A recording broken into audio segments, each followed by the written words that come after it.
മഴ തോരും മുൻപേ സീരിയലിന്റെ ലേറ്റസ്റ്റ് എപ്പിസോഡ് റിവ്യൂ ആണ് പറയുന്നത്. അങ്ങനെ ശരണ്യയുടെ വീട്ടിലേക്ക് വാർഡ് മെമ്പറും അതുപോലെ തന്നെ രാഷ്ട്രീയ നേതാവൊക്കെ വരികയാണ്. ആ സമയത്ത് തന്നെ അച്ഛൻ ഇറങ്ങി വന്നു. വാസാരെ കേറി വാ എന്നൊക്കെ പറയും. എന്തേടോ തന്റെ മോൾ എന്ത് ചെയ്യുക എന്ന് ചോദിക്കുന്ന സമയത്ത് തന്നെ അവൾ മുറിയിലുണ്ടെന്ന് അച്ഛൻ മറുപടി നൽകി. എടോ കാര്യങ്ങളൊക്കെ അറിയാലോ, കോടതിയിൽ ചെന്ന് കഴിയുമ്പോൾ അവൾ ഒരിക്കലും മൊഴി മാറ്റി പറയുന്നുമില്ലല്ലോ, നേതാവ് ചോദിച്ചു. ഹേയ് ഇല്ല, അച്ഛൻ ഉറപ്പിച്ചു പറഞ്ഞു. അങ്ങനെ മൊഴി മാറ്റി പറഞ്ഞിട്ടുണ്ടെങ്കിൽ പിന്നെ നാണം കെടാൻ പോകുന്നത് ഞാനും തന്റെ കുടുംബവും തന്റെ മോളുമൊക്കെ തന്നെയായിരിക്കുമെന്ന് അവർ മുന്നറിയിപ്പ് നൽകി. അവളെ കാര്യങ്ങളൊക്കെ പറഞ്ഞ് മനസ്സിലാക്കിയിട്ടുണ്ടല്ലോ എന്ന് ചോദിച്ചപ്പോൾ ഞങ്ങളെല്ലാം പറഞ്ഞു കൊടുത്തിട്ടുണ്ട് സാറേ എന്ന് അച്ഛൻ മറുപടി നൽകി. അങ്ങനെ വേണം. ഡിവൈഎസ്പിയെ കാണാൻ പോയി കഴിഞ്ഞപ്പോൾ സാറ് പറഞ്ഞത് കേട്ടായിരുന്നല്ലോ, അവളുടെ മൊഴി പോലെയിരിക്കും ബാക്കി കാര്യങ്ങളൊക്കെ. സാറേ പറയാവുന്ന പോലെയൊക്കെ അവളോട് ഞങ്ങൾ കാര്യങ്ങളൊക്കെ പറഞ്ഞിട്ടുണ്ട്. ഇനിയിപ്പോൾ ഞാൻ പറഞ്ഞിട്ട് അവൾക്ക് എന്തെങ്കിലും ബുദ്ധിമുട്ടുണ്ടെങ്കിൽ ഒരു കാര്യം ചെയ്യാം, സാറുമാരും കൂടി അങ്ങോട്ടേക്ക് പറഞ്ഞേക്കാൻ പറയും. അല്ലേലും അവളെ ഒന്ന് കാണാൻ വേണ്ടി തന്നെയാ ഞങ്ങൾ വന്നത് എന്ന് പറഞ്ഞ ശരണ്യയുടെ അച്ഛൻ അവളെ കാണാനായിട്ട് മുറിയിലേക്ക് ചെന്നു.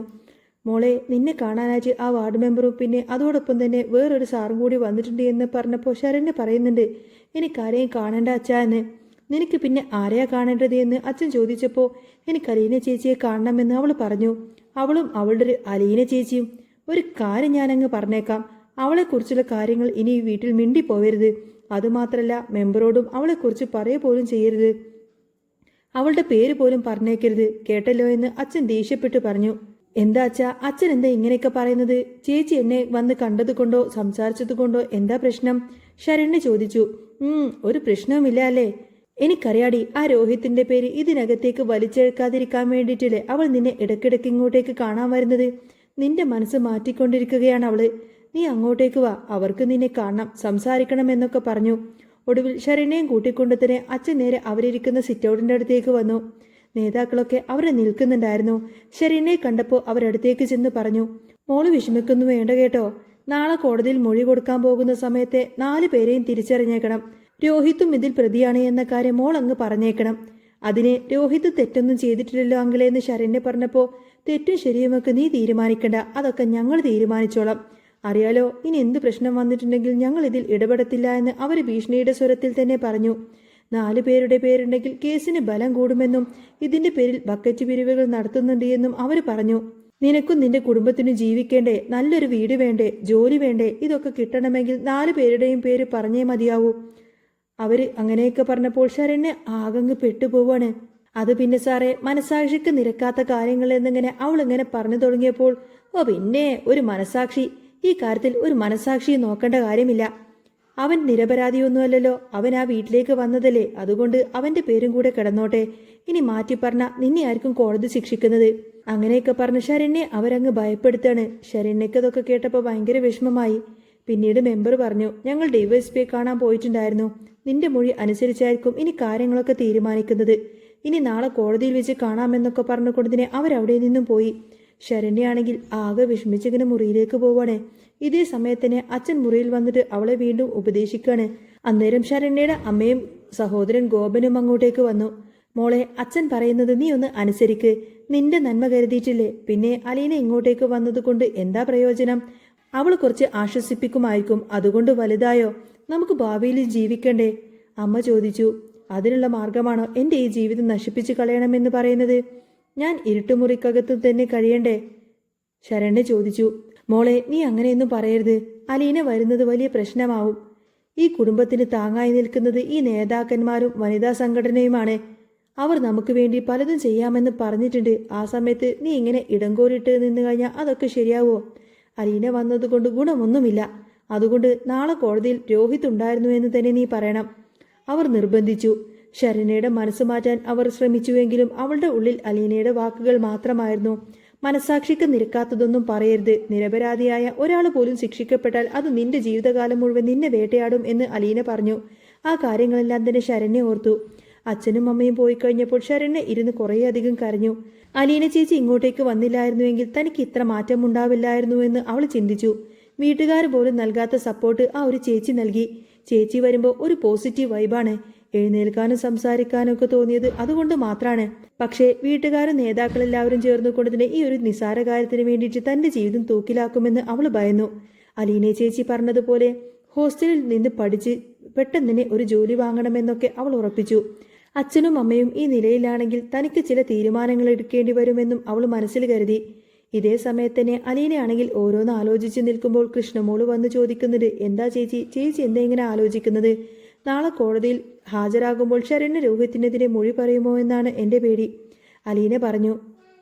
നമുക്ക് എന്ത് ചെയ്യാൻ പറ്റുമെന്ന് കൃഷ്ണമോള് ചോദിച്ചപ്പോൾ അവൾ പോയി സ്വാധീനിക്കാൻ വീട്ടുകാർ പറഞ്ഞു. പക്ഷേ എനിക്കതിന് കഴിയില്ല. നാളെ നിനക്ക് ഇങ്ങനെ ഒരു ഗതി വന്ന വീട്ടുകാരുടെ അവസ്ഥ എന്തായിരിക്കും? സ്വന്തം മോളെ നായ്ക്കൾ കടിച്ചു കീറുന്നത് പോലെ തന്നെയല്ലേ ഇതും? അലീന സങ്കടപ്പെട്ടു. ജാമ്യം ഇറക്കാനുള്ള കാര്യങ്ങളൊക്കെ നോക്കുന്നുണ്ടല്ലോ എന്നൊക്കെ പറഞ്ഞ് കൃഷ്ണമോൾ അവളെ സമാധാനിപ്പിച്ചു. പിന്നാലെ ബബിത ചേച്ചി അമ്മയെ കാണാൻ പോയ കാര്യവും അമ്മ ഡിസ്ചാർജായി വാടക വീട്ടിലേക്ക് പോകാൻ തീരുമാനിച്ച കാര്യമെല്ലാം തന്നെ കൃഷ്ണമോള് പറഞ്ഞു. രോഹിത് ഏട്ടനിറങ്ങിയാൽ അമ്മ കൂടെ കൂട്ടണമെന്നും പറഞ്ഞു. ഇത് കേട്ട് അലീനക്ക് ഭയങ്കര സങ്കടമാവാണ്. അമ്മയൊരു നോക്കുപോലും കാണണമെന്ന ആഗ്രഹത്തിലാണ് ഞാൻ വന്നത്. പക്ഷേ അമ്മയ്ക്ക് എന്നെ ഇഷ്ടമില്ല. കാരണം എന്താണെന്ന് പോലും അറിയില്ല എന്ന് അലീന പറഞ്ഞു. അമ്മയ്ക്ക് ചേച്ചി മോളാണെന്ന് അറിയാത്തത് കൊണ്ടായിരിക്കുമെന്ന് കൃഷ്ണമോള് ആശ്വസിപ്പിച്ചു. അമ്മ വീട് വിട്ടു പോയാൽ താനും ഇവിടെ നിൽക്കില്ല എന്ന് അലീന ഉറപ്പിച്ചു പറയാണ്. ടെൻഷൻ അടിക്കേണ്ട ചേച്ചി, ഞങ്ങളൊക്കെ കൂടെയില്ലേ എന്നൊക്കെ പറഞ്ഞ് കൃഷ്ണമോള് സമാധാനിപ്പിച്ചു. രോഹിത്തിനെ പുറത്തിറക്കാൻ പറ്റുമെന്ന് കൃഷ്ണമോള് പറഞ്ഞിട്ട് അലീനക്ക് ധൈര്യം നൽകി. പിന്നീട് കൃഷ്ണമോള് ബബിതയുടെ അടുത്തേക്ക് ചെന്നപ്പോൾ അലീന ഒന്ന് മനസ്സ് വെച്ച രോഹിത്തിനെ ഇറക്കാമായിരുന്നില്ലേ? അവൾക്ക് പോയിട്ട് ആ കുട്ടിയൊന്ന് സ്വാധീനിച്ചൂടെ എന്ന് ബബിത ചോദിക്കാണ്. ജഡ്ജിയെ പോയി സ്വാധീനിക്കാൻ പറ്റുമോ? അവർക്കറിയാം എന്ത് ചെയ്യണമെന്ന് എന്ന് കൃഷ്ണമോള് മറുപടി നൽകി. ഇതേ സമയത്ത് തന്നെ ഡോക്ടർ വൈജയന്തിയെ പരിശോധിച്ചു. എപ്പോഴാ ഡിസ്ചാർജ് ചെയ്യുന്ന അവർ ചോദിച്ചപ്പോൾ ഇന്ന് തന്നെ നൽകാം. ഇപ്പോൾ ഭേദമുണ്ടല്ലോ എന്ന് ഡോക്ടർ പറയാണ്. പ്ലാസ്റ്റർ വെട്ടാനും ചെക്കപ്പിനും വന്നാൽ മതിയെന്ന് ഡോക്ടർ പറഞ്ഞപ്പോൾ അവർക്ക് ഭയങ്കര സന്തോഷമായി. അങ്ങനെ വാടക വീട്ടിലേക്ക് പോവാമല്ലോ എന്ന് ഓർത്തുകൊണ്ട് തന്നെ ബബിതയും വരും. വേണമെങ്കിൽ ഒരു ഹോം നഴ്സിനെയും കൂടി നിർത്താമെന്നൊക്കെ അവൾ ചിന്തിക്കുകയാണ്. കോടതി വരാന്തയിൽ ശരണ്യ എത്തിയത് വിറക്കുന്ന നെഞ്ചോടെയാണ്. അച്ഛൻ്റെയും രാഷ്ട്രീയക്കാരുടെയും കണ്ണുകൾ വേട്ടയാടുന്നത് പോലെ അവൾക്ക് ചുറ്റുമുണ്ടായിരുന്നു. കൂട്ടുപ്രതികളുടെ കൂട്ടത്തിൽ തല താഴ്ത്തി നിൽക്കുന്ന രോഹിത്തിനെ കണ്ടപ്പോൾ അവളുടെ ഉള്ളൊന്ന് പിടഞ്ഞു. ആ കണ്ണുകളിലെ നിസ്സഹായത അലീന ചേച്ചി പറഞ്ഞ ആ ഒരു സത്യം വിളിച്ചു പറയുന്നുണ്ടായിരുന്നു. കൂട്ടിൽ കയറി നിൽക്കുമ്പോൾ അച്ഛൻ പുറത്തുനിന്ന് ആംഗ്യം കാണിച്ചു. പറഞ്ഞത് മറക്കരുത് എന്ന താക്കീത്. മജിസ്ട്രേറ്റ് ചോദിച്ചു, ഈ നിൽക്കുന്ന 4 പേരും നിന്നെ ഉപദ്രവിച്ചവരാണോ എന്ന്. ഒരു നിമിഷം ശരണ്യ ഒന്ന് തപ്പിത്തടഞ്ഞു. ദൂരെ മാറി നിൽക്കുന്ന അലീനയുടെ കണ്ണുകളിലേക്ക് അവൾ നോക്കി. അവിടെ ഭയമായിരുന്നില്ല, മറിച്ച് നീ തോറ്റുകൊടുക്കരുത് എന്ന കരുത്തായിരുന്നു. ശരണ്യ ശ്വാസമൊന്ന് ആഞ്ഞു വലിച്ചു. അല്ല സാറേ, ഈ കാണുന്ന 3 പേരാണ് എന്നെ തകർക്കാൻ നോക്കിയത്. പക്ഷേ ഈ നിൽക്കുന്ന രോഹിത് എന്ന് പറയുന്ന അദ്ദേഹം എന്നെ ഒന്ന് തൊട്ടിട്ട് പോലുമില്ല. എനിക്കറിയാത്ത ഏതോ രാഷ്ട്രീയക്കാരും പോലീസുകാരും കൂടി നിർബന്ധിച്ചതുകൊണ്ട് മാത്രമാണ് ഞാൻ ആദ്യം അദ്ദേഹത്തിന്റെ പേര് പറഞ്ഞത്. എന്റെ മനസാക്ഷിക്ക് നുണ പറയാൻ വയ്യ എന്ന് ശരണ്യ തുറന്നടിച്ചങ്ങ് പറഞ്ഞു. കോടതി മുറിയിൽ അതൊരു വലിയ സ്ഫോടനമായിരുന്നു. അച്ഛന്റെ മുഖം അങ്ങ് വിളറിവെടുത്തു. രാഷ്ട്രീയക്കാർ കലിപ്പിച്ചു നോക്കിയെങ്കിലും സത്യത്തിനു മുന്നിൽ അവർക്കൊന്നും തന്നെ ചെയ്യാനായില്ല. രോഹിത്തിന്റെ കണ്ണുകൾ നിറഞ്ഞു തുളുമ്പി. കോടതി രോഹിത്തിനെ വെറുതെ വിടാൻ ഉത്തരവിട്ടു. കോടതിക്ക് പുറത്തിറങ്ങിയ ശരണ്യെ അച്ഛൻ അടിക്കാൻ വേണ്ടിയിട്ട് കൈയോങ്ങിയെങ്കിലും അലീന വന്നു തടഞ്ഞു. ഇവൾക്കിനി നിങ്ങളുടെ തണലൊന്നും വേണ്ട. ഇവളെ പോലുള്ളവർക്ക് പഠിക്കാനും വളരാനുമുള്ള വഴിയൊക്കെ ഞാൻ കാണിച്ചു തരാമെന്ന് അലീന പ്രഖ്യാപിച്ചു. ആ രാത്രി വൈജയന്തിയുടെ വാടക വീട്ടിൽ ഒരു അത്ഭുതം തന്നെ സംഭവിച്ചു. ജയിൽ മോചിതനായ രോഹിത്തിനൊപ്പം അലീനയും അങ്ങോട്ടേക്കെത്തി. അലീനയെ കണ്ടപ്പോൾ വൈജയന്തി ദേഷ്യത്തോട് മുഖം തിരിച്ചു. എന്നാൽ രോഹിത് അമ്മയുടെ കൈകൾ പിടിച്ചുകൊണ്ട് പറഞ്ഞു, അമ്മേ, ഇന്ന് ഞാൻ ജീവനോടെ നിങ്ങളുടെ മുന്നിൽ ഇതുപോലെ നിൽക്കുന്നുണ്ടെങ്കിൽ അതിന് കാരണം ഈ ചേച്ചിയാണ്. എന്റെ നിരപരാധിത്വം തെളിയിക്കാൻ വേണ്ടിയിട്ട് ആ കുട്ടിയെ പ്രേരിപ്പിച്ചത് അലീന ചേച്ചിയാണ്. വൈജയന്തിയുടെ കണ്ണുകൾ അങ്ങ് അലീനയിലേക്ക് നീണ്ടു. വർഷങ്ങളായി മനസ്സിൽ കൊണ്ടു നടന്ന ആ ഒരു കൈപ്പങ്ങ് അലിഞ്ഞുപോയി. ബബിതയും കൃഷ്ണമോളും സന്തോഷത്തോടു കൂടെ തന്നെ അവിടെ നോക്കി നിന്നു. താൻ ഉപേക്ഷിച്ച മകൾ തന്നെ ഇന്ന് തന്റെ കുടുംബത്തിന് രക്ഷകയായി എത്തിയിരിക്കുന്നു. വിറക്കുന്ന കൈകളോടുകൂടെ തന്നെ വൈജയന്തി അലീനയെ അടുത്തേക്ക് വിളിപ്പിച്ചു. നീണ്ട വർഷത്തെ അകൽച്ച ആ ഒരു ആലിംഗനത്തിനങ്ങ് അവസാനിച്ചു. അലീനയുടെ കണ്ണുകൾ അന്ന് ആദ്യമായി സന്തോഷം കൊണ്ട് നിറഞ്ഞു. അമ്മയുടെ ചൂടിൽ അവൾ അങ്ങ് സ്വയം മറന്നു നിന്നു. ശരണ്യയുടെ ധീരതയും അലീനയുടെ പോരാട്ടവും പുതിയൊരു പ്രഭാതത്തിലേക്കാണ് ആ കുടുംബത്തെ നയിച്ചത്. ഇരുട്ടുമുറികളിൽ നിന്നും അവർ വെളിച്ചത്തിലേക്ക് നടന്നു കയറി. ഇനിയുള്ള പോരാട്ടങ്ങൾ ഒന്നിച്ചു നേരിടാമെന്ന ഉറപ്പോടുകൂടെ തന്നെ രോഹിത്തും അമ്മയും ബബിതയെല്ലാം തന്നെ ആ ഒരു കൊച്ചു വീട്ടിൽ പുതിയ ജീവിതം തുടങ്ങി. അങ്ങനെ ആ ഒരു സന്തോഷത്തിനും അധികം ആയുസ്സുണ്ടായിരുന്നില്ല. അങ്ങനെ അവരുടെ ആ ഒരു കൊച്ചു സന്തോഷത്തിനും അധികം ആയുസ്സൊന്നും തന്നെ ഉണ്ടായിരുന്നില്ല. വൈജയന്തി വാടക വീട്ടിലേക്ക് മാറിയതോടുകൂടി തന്നെ പിന്നീട് പുതിയ അധികം പ്രശ്നങ്ങളൊക്കെ തുടങ്ങുന്ന ഒരു അടിപൊളി സൂപ്പർ എപ്പിസോഡുകളൊക്കെ ഇനി വരാൻ പോകുന്നുണ്ട് കേട്ടോ. അപ്പോൾ നിങ്ങൾക്ക് ഈ ഒരു ചാനൽ ഇഷ്ടമാവുകയാണെങ്കിൽ സബ്സ്ക്രൈബ് ചെയ്യാനും സപ്പോർട്ട് ചെയ്യാനും മറക്കല്ലേ. നെക്സ്റ്റ് വീഡിയോ ആയിട്ട് വരാം. ബൈ.